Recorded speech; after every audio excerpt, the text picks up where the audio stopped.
Alright. What's up, everyone? Name's Armando. Sorry, I just worked out. So, I decided to do this little video to explain my situation, because words can only say so much, and I kind of want to start from the beginning and then show you my first treatment. So let's start at the beginning.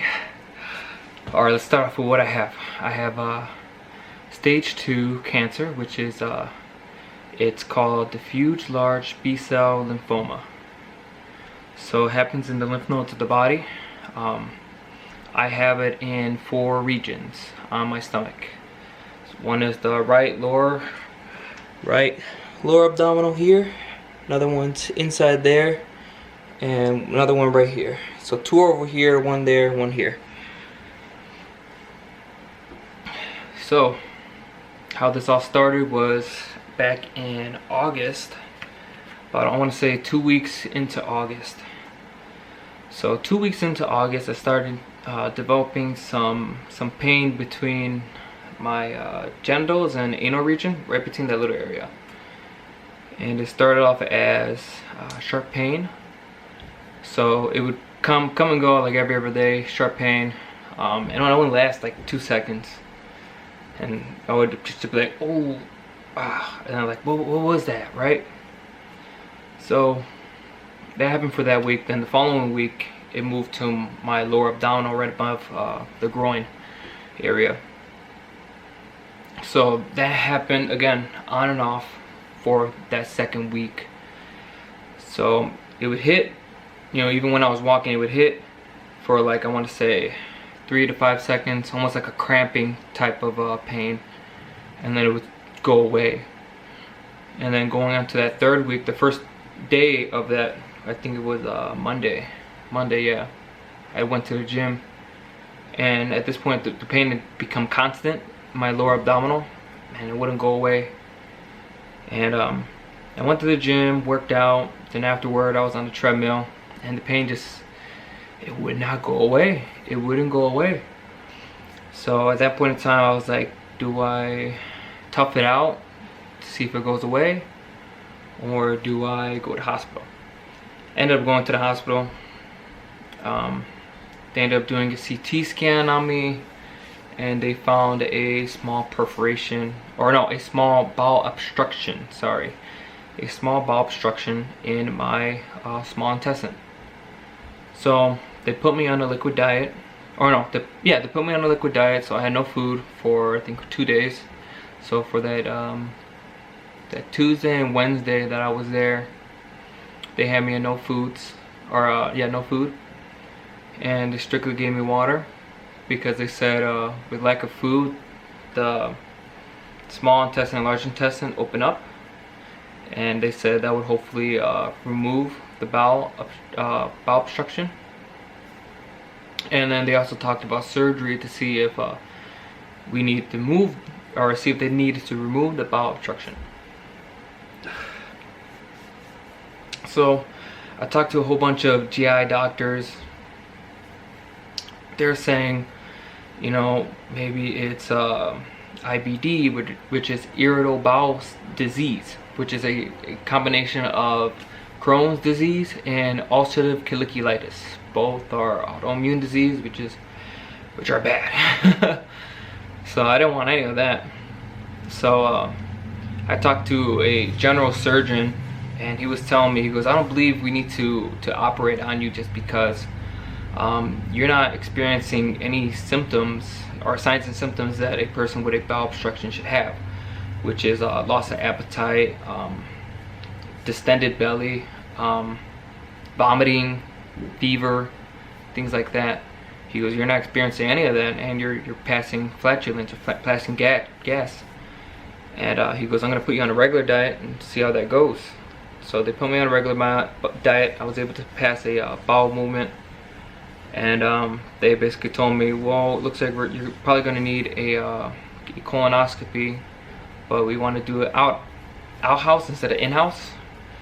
So I think on that Thursday they let me go, So they let me go. I felt better on that Friday. I was fine. Came Saturday, I had gotten off of work. I drank a Monster, and 2 hours later, severe nausea and throwing up. I kind of held out all throughout that Saturday like that. Saturday and that Sunday morning, because I tried to tough it out. I'm like, no, it'll go away, it'll go away. Then on that Sunday, I ended up going back to the hospital because the nausea and vomiting didn't stop. So I went there and basically told them all the symptoms that I had, you know, extreme nausea, pain in the stomach region, and they're like, well, based on signs and symptoms, looks like you have gastritis. So I was like, oh, great.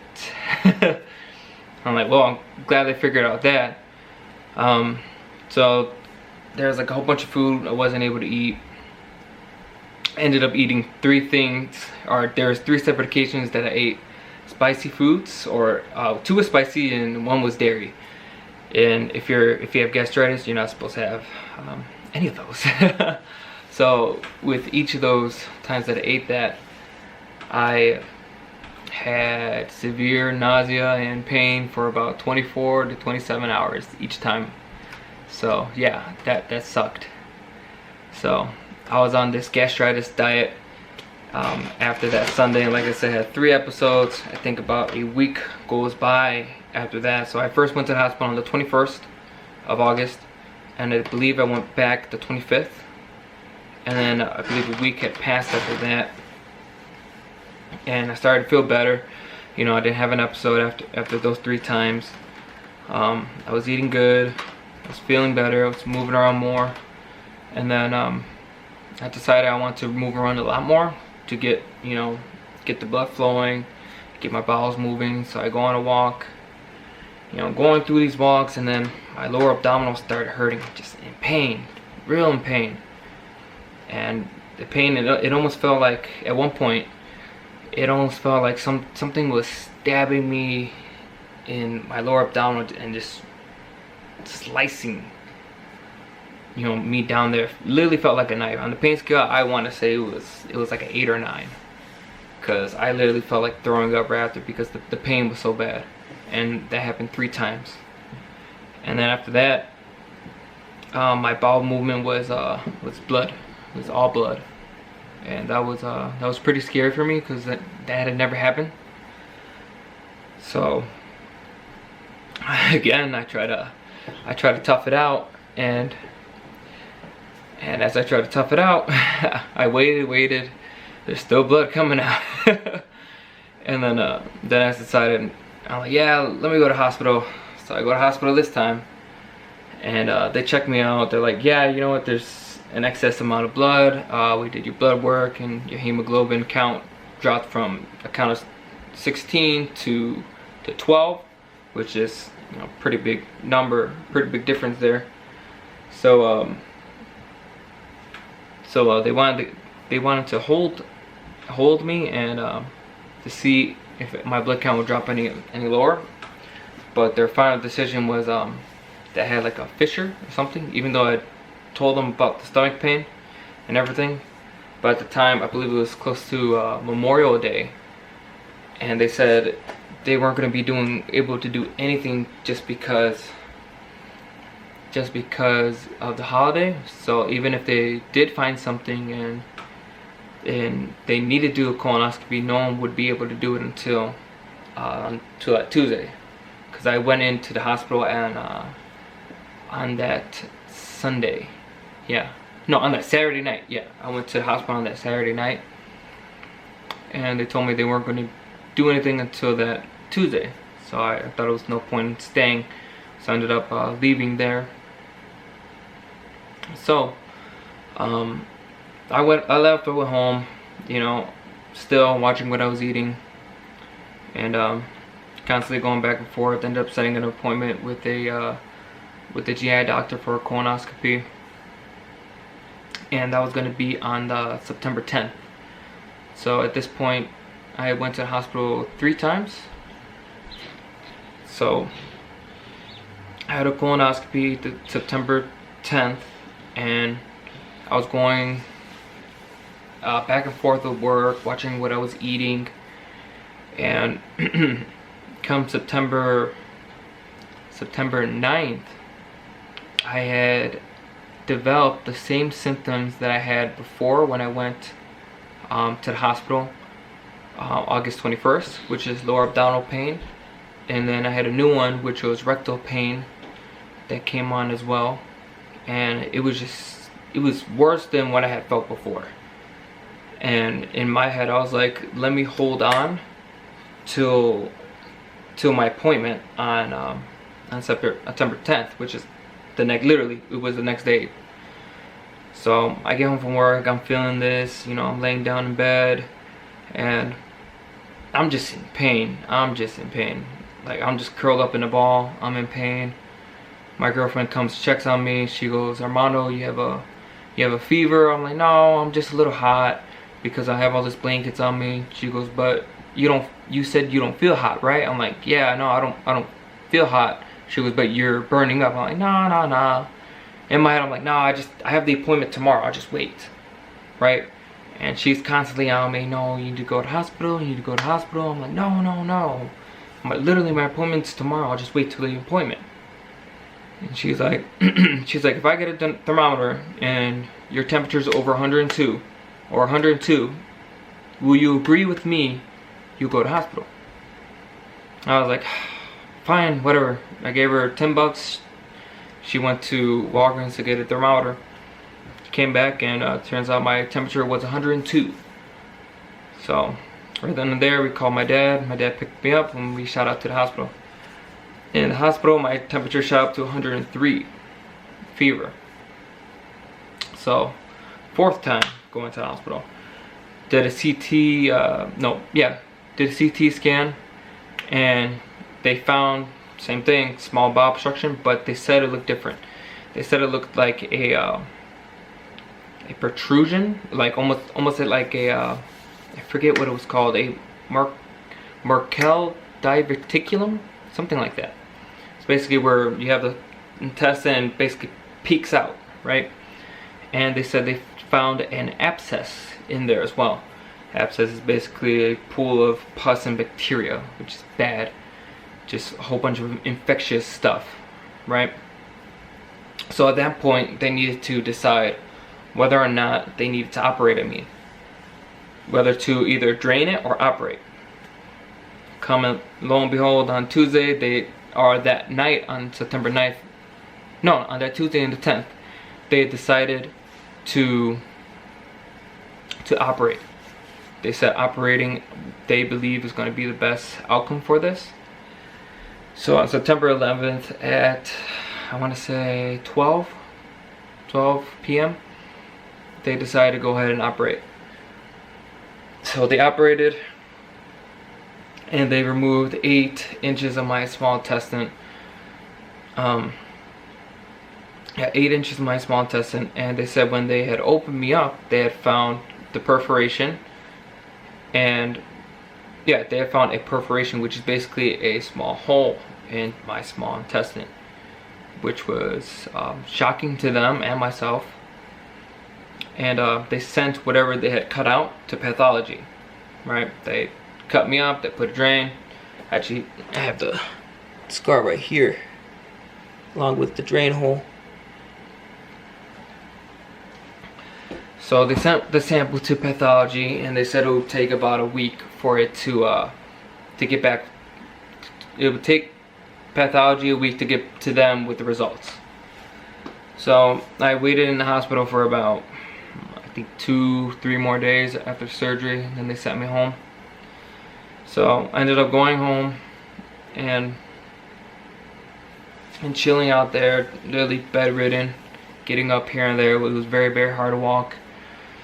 And I started feeling better and better and better, walking a little bit further each day. And then it gets to a week after surgery, right? It gets to a week after surgery, and I end up developing some sort of pain by the drain site. So I was like, oh man, this is not good. Again, they checked my fever.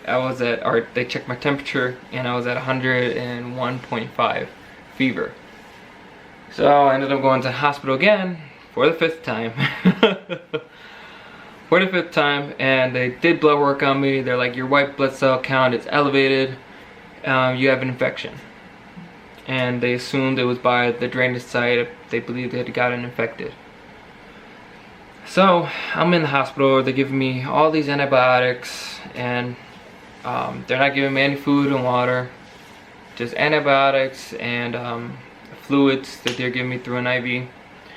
I was in there for a day, and then on that second day, they had came back to me with the pathology report, and they explained to me that I had cancer. And at the beginning, it was shocking, but I wasn't really scared.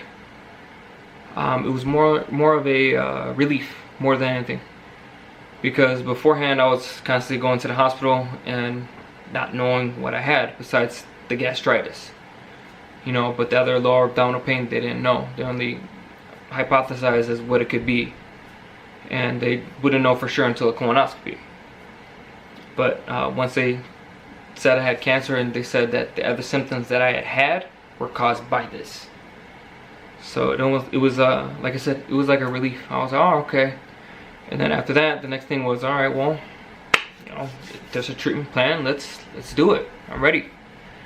You know, and they're like, we still need to run a couple more tests before we can get an accurate diagnosis of what this treatment plan is going to be. I was like, okay. So at the time, I needed to do a bone marrow biopsy and a PET scan. I did the bone marrow biopsy in hospital. It's not fun. It hurt. And cancer wasn't in my bone marrow, so that was good. So I think 2 weeks after that, I did the PET scan. PET scan showed the areas that I showed you guys. And then when I came together with the oncologist, which is the cancer doctor, she said, based on all this information, you have stage 2 cancer.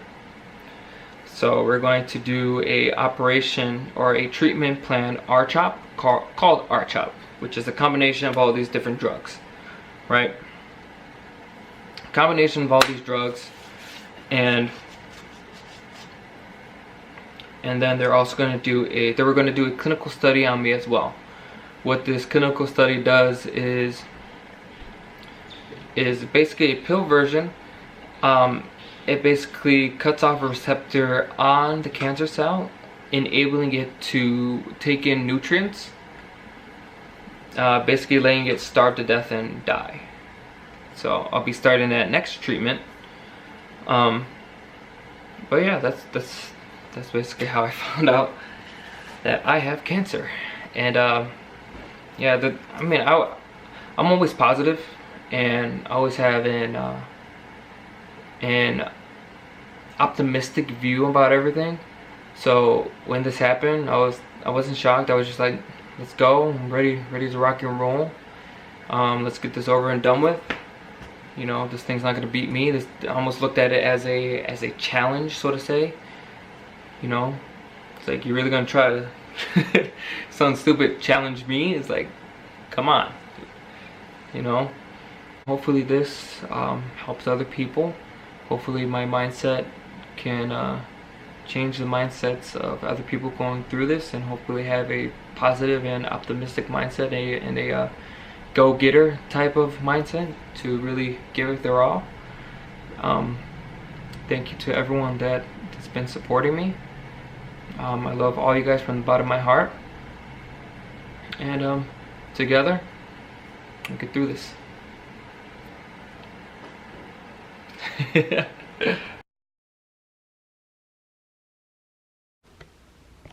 Alrighty guys, today's a big day. I go to chemo today. I didn't get much sleep last night. I couldn't really fall asleep. I guess I was nervous. You can tell from my bags. I feel good. I feel ready. I don't know what to expect, but Mindset is good. I think I got this. It's more like curious more than anything, to be honest. But let's rock and roll. Alright, so this is the infusion room. It's the hallway. Lights. Gown. Stuff they're gonna poke me with. That. Bed. Dad. I got this thing on me, so they could poke the vein.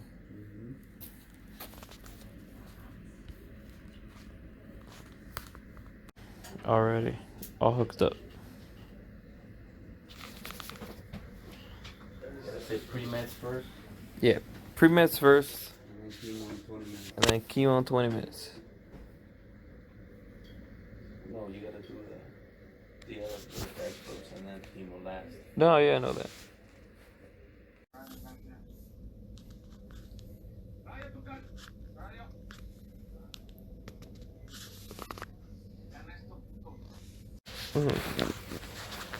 That's crazy.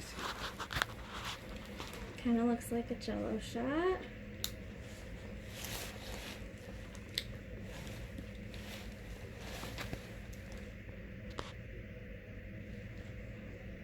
So the reason we sit here and push this is so that we can keep a really close eye on the IV.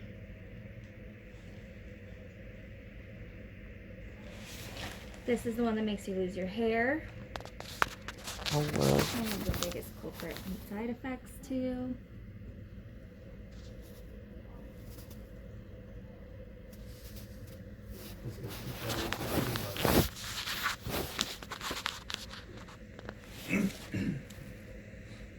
It's the reason you got the heart scan too, so it can't affect your heart. Oh, okay.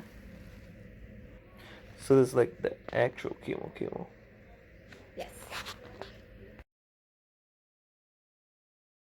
Alrighty guys, first treatment done.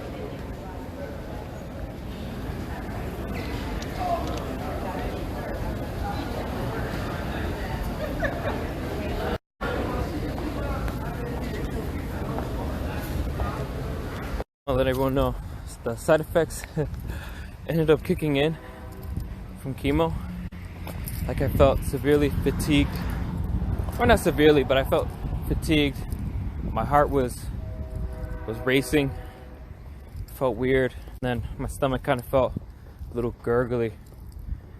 And then I was like, you know what? I'm gonna go for a walk. I can't go to the gym anymore, so I'm outside. Just walking. It's nice outside. I feel better.